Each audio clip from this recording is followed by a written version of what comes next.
அனைவருக்கும் வணக்கம். இது தமிழரகம். கடந்த மே 4 தமிழ்நாடு சட்டமன்ற தேர்தலோட முடிவுகள் வெளியாச்சு. அதில் தமிழக வெற்றி கழகம் வென்று இப்போ ஆட்சி அமைக்கிறதுக்கு தயாராகிட்டு இருக்காங்க. 108 இடங்களில் பெருவாரியாக வென்றிருக்கிறாங்க.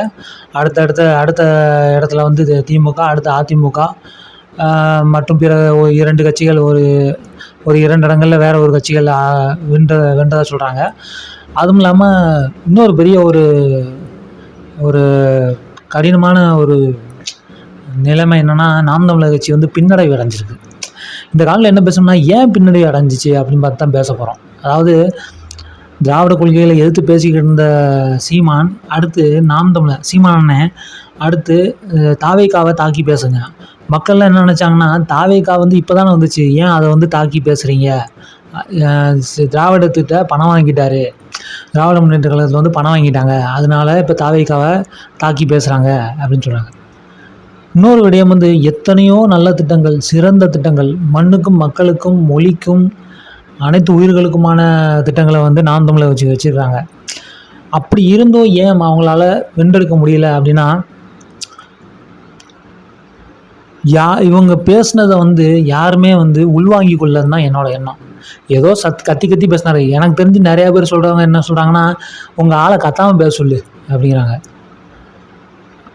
எங்களை போன்ற பிள்ளைகளுக்கு தான் தெரியும் அவர் எவ்வளோ உணர்வோடு எவ்வளோ வலியோடு பேசுகிறாரு. ஏன்னா 2வது ஈழ பிரச்சனை, தமிழீழ பிரச்சனைலாம் நிறையா பேருக்கு தெரியாது.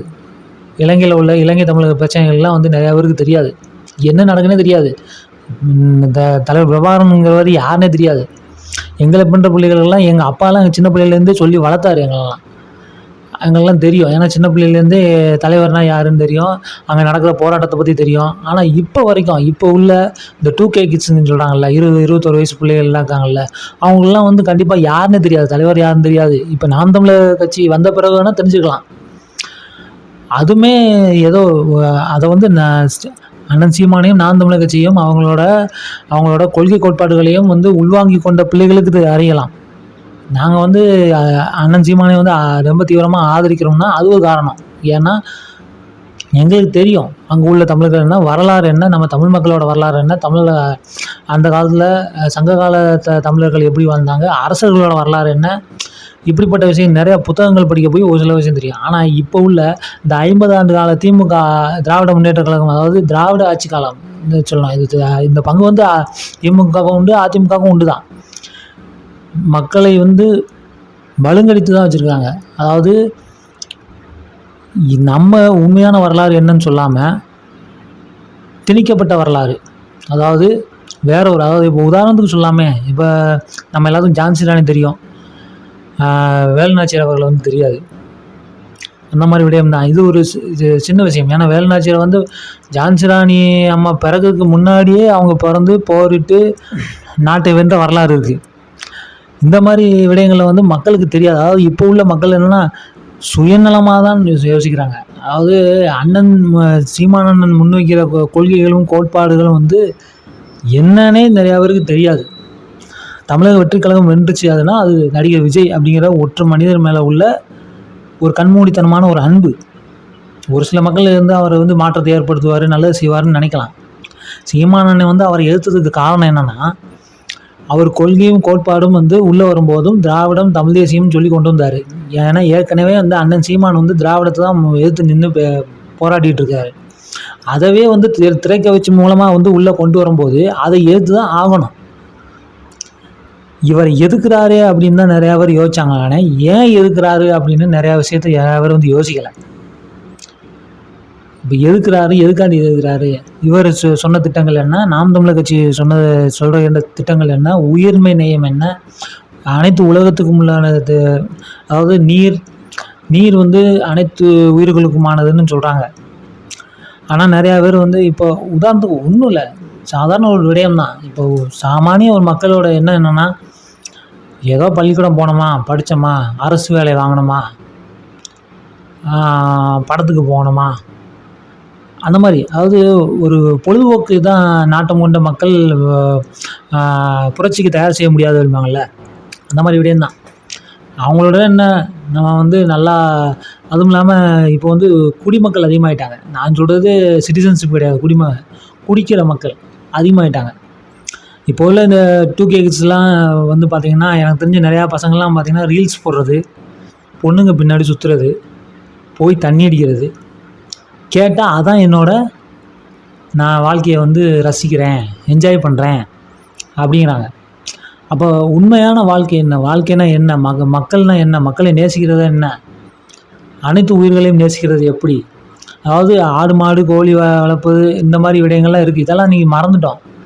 எல்லா உயிர்களையும் சார்ந்து வாழ்ந்தவன் தான் மனுஷன். அதாவது எல்லா உயிர்களும் இருந்தால் தான் மனுஷன் இருப்பான். மனுஷன் அழிஞ்சால் கூட மற்ற உயிர்கள் இருக்கும். ஆனால் எல்லா உயிர்களும் இருந்தால் தான் மனுஷன் இருப்பான். தேனி, புழு, பூச்சி, காக்கை, குருவி இந்த மாதிரி விடயங்கள்லாம் நாம் தமிழர் கட்சியோட கொள்கை வந்து வேறு. அவர் வந்து நான் உனக்கு நல்லது சொல்கிறேன்டா, நீ அதை ஏற்றுக்கோ அப்படின்னு சொல்லி அண்ணன் சொல்கிறாரு. ஆனால் மக்கள் என்ன சொல்கிறாங்கன்னா, எனக்கு என்ன நல்லது, எனக்கு நீ வந்து உங்களுக்கு நான் வாக்களித்தா எனக்கு என்ன கிடைக்கும்? இப்போ தாவேக்காவில் வந்து சொல்லியிருக்காரு, மாதம் 2500 தருவேன்ட்டு இருக்காரு ஐயா விஜய் அவர்கள். அப்புறம் எரிவாயு கலன் தரேன்ட்டு இருக்காரு, 6 எரிவாயு கலன் தரேன்ட்டு இருக்காரு. அதிமுக வந்து சொல்லியிருக்கு 3 எரிவாயு கலன் தரேன்ட்டு இருக்காங்க. இதெல்லாம் எப்படி சாத்தியம்? இதெல்லாம் வந்து எப்படி கொடுப்பாங்க? அரசு நிர்வாகம் எப்படி நிர்வகிக்கும்? அதுக்கான திட்டங்கள் என்ன? அதைத்தான் வந்து நாம் தமிழர் கட்சி சீமானண்ணன் வந்து ஏற்று பேசுகிறாரு. திரைக்கவர்ச்சியை மட்டும் வச்சு நீ வாக்கு வாங்கி நின்னா எப்படி நீ ஆட்சி செய்வ அப்படிங்கிறது. ஏன்னா திராவிடம் வந்து நாங்கள் அண்ணன் சீமான் கடுமையாக எதிர்த்து வரும் காலகட்டத்தில் இவர் அதை தூக்கி சுமந்து அந்த திரைக்கவர்ச்சி அப்படிங்கிறத வச்சு மட்டும் தூக்கி சுமந்து வரும்போது அது கடுமையான எதிர்க்கக்கூடிய சூழ்நிலை தான் இருக்குது. அதுக்கு முன்னாடி வரைக்கும் அவர் வரவேற்க தான் செஞ்சார் அண்ணன் சீமானண்ணன். அப்போ எங்களை போன்ற இப்போதைக்கு நாம் தமிழர் கட்சி வாக்களித்தவங்க வந்து புரிஞ்சு தெரிஞ்சு வாக்களித்தவங்க தான். ஒரு சிலர் தான் எங்களை போன்ற பிள்ளைகள் வந்து சொல்லி வாக்களித்தோம். அதில் ஒரு சில வாக்குகள் இருக்கும். ஆனால் பெரும்பான்மையான மக்கள் வந்து எப்படின்னா அறிந்தும் தெளிந்தும் வாக்களிச்சாங்க. நல்லா புரிஞ்சு படிக்க போய் வரலாறு தெரிஞ்சு இதனால் என்ன நன்மைகள் வரலாறில் வரும் அப்படின்னு சொல்லி வாக்களித்தாங்க. இதை வந்து மக்கள் கொண்டு போய் சேரலை. ஏன்னா நம்ம ஊடகங்களும் கொண்டு போய் சேர்க்காது. நம்ம ஊடகங்களும் எந்த மாதிரி, அதாவது வியாபார நோக்கம்தான். எனக்கு தெரிஞ்சு தமிழ் ஊடகங்களில் பெருவாரியான ஊடக முதலாளிகள் வந்து பார்த்திங்கன்னா வடநாட்டவர்களாக தான் இருக்கிறாங்க. யாரும் தமிழ்நாட்டுக்காரங்க வாடகை. ஒரே ஒரு எனக்கு தெரிஞ்சு மக்கள் தொலைக்காட்சி இருக்கிறாரு ஐயா பாமக அன்புமணி ராமதாஸ் அவர்களும் அன்புமணி அவர்களும் வந்து அதுக்கு நிர்வாகியாக இருக்காங்க. அது தமிழன் தொலைக்காட்சி. அது பேசுகிறதும் செயல்பாடுகளும் எல்லாமே தமிழில் இருக்கும். எல்லாமே தமிழுக்கான முன்னுரிமை இருக்கும். ஏன்னா அது தமிழ் நடத்துறது. மற்ற எந்த தொலைக்காட்சியில் இருக்கா? சமுதாய சீர்கேட்டுக்கு என்னென்ன வழி செய்தோ அதைத்தான் வந்து தொலைக்காட்சி செய்யுது. அதை முதல்ல தொடங்கினது வந்து சன் தொலைக்காட்சி தான். ஐயா கலைஞர் அவர் தான் வந்து சன் டிவி அப்படின்னு சொன்னாங்க. இந்த நாடகம்னு ஒன்று உள்ளே வந்துச்சு, மக்களை சிந்திக்க விடாமல் மழுங்கடிச்சு. அடுத்து திரைப்படங்கள் எந்த தமிழ் பற்றும் இல்லை, தமிழ் சொல்லே இல்லை. அந்த மாதிரி எங்களை போன்ற பிள்ளைகளுக்கு தான் அதோடய வழி என்னன்னு தெரியும். ஆனால் எங்களை இன்றைக்கி வந்து கேலி பண்ணி சிரிச்சுக்கிட்டு இருக்காங்க, பின்னடைவு அடைஞ்சிட்டீங்கன்னு. இது எங்களுக்கான வீழ்ச்சி இல்லை, அதாவது நாம் தமிழர் கட்சி அண்ணன் சீமானுக்கான வீழ்ச்சி இல்லை, அது உங்களுக்கான வீழ்ச்சி, மக்களுக்கான வீழ்ச்சி. அதனால் மக்களை வந்து தயார்படுத்தணும். அதாவது அண்ணன் சீமான் விட்டு போக மாட்டார் அப்படிங்கிறது என்னோட எண்ணம். ஆனால் அடுத்த 5 ஆண்டுகள் கண்டிப்பாக ஐயா விஜய் அவர்கள் வந்து நல்லாட்சி செஞ்சாருன்னா வாழ்த்துவாங்க நாம் தமிழர் கட்சி. தவறு செஞ்சால் கண்டிப்பாக கேள்வி வைப்பாங்க நாம் தமிழர் கட்சி. அது அண்ணன் சீமான் சொன்னது தான். யாருக்குமே போதிக்கும் போது புரியாது, பாதிக்கும் போது தான் புரியும் அப்படிங்கிறது அண்ணன் சீமான் சொன்னது. அதனால் யாருமே அதாவது உதாரணம் என்ன சொன்னால், யாருமே அந்த பொதுநலங்கிறது இல்லை. நம்ம எதிர்காலத்தில் என்ன செய்ய போகிறோம், எப்படி இருக்க போகிறோம், நம்ம பிள்ளைங்க எப்படி இருப்போம், இப்போதைக்கு நான் நல்லா மகிழ்ச்சியாக இருக்கேன் அவ்வளோதான் அப்படிங்கிறது தான் நான் சந்தித்த பல பேரோட எண்ணங்கள் அப்படி தான் இருக்குது. அதனால் அதான் கடைசிகளில் ஒன்று தான். இப்போ எங்களோட பின்னடைவு, நாம் தமிழர் கட்சி அண்ணன் சீமானோட பின்னடைவு அதான். எங்களை போன்ற அதை ஆதரிக்கக்கூடிய பிள்ளைகளுக்கு அந்த வழி தெரியும் என்னன்ட்டு. இந்த வேலைவாய்ப்பாக இருக்கட்டும், நிறையா விடயங்கள் இருக்குது. அதாவது அண்ணன் சீமானோட திட்டங்கள்லாம் வந்து பார்த்திங்கன்னா படித்ததும் தெரியும். யாரும் படிக்கவே இல்லையே, கண்மூடித்தனமாக விஜய் எதிர்த்தார். ஒரு சிலர்லாம் ஒரு ஊடகவியலாளர் சொல்கிறாரு, அதாவது மாரிதாசன் அப்படின்னு சொல்லி, அதாவது தாவேக்காவை அடித்தார் திமுகவை விட்டுட்டு, அதனால தான் தோற்று போயிட்டாங்க. திமுக ஆட்சி எல்லா மக்களும் இப்போ என்ன ஆட்சி நடந்துட்டுருக்குன்னு தெரியும். மக்கள் தானாக அதுக்கான மாற்றத்துக்கான தான் இப்போ ஓட்டளிக்க போகிறாங்க. அதுவே தாவேக்கா கொண்டு வந்தால் அதை எதுக்கு தான் அது அந்த ஒரு இது தான்.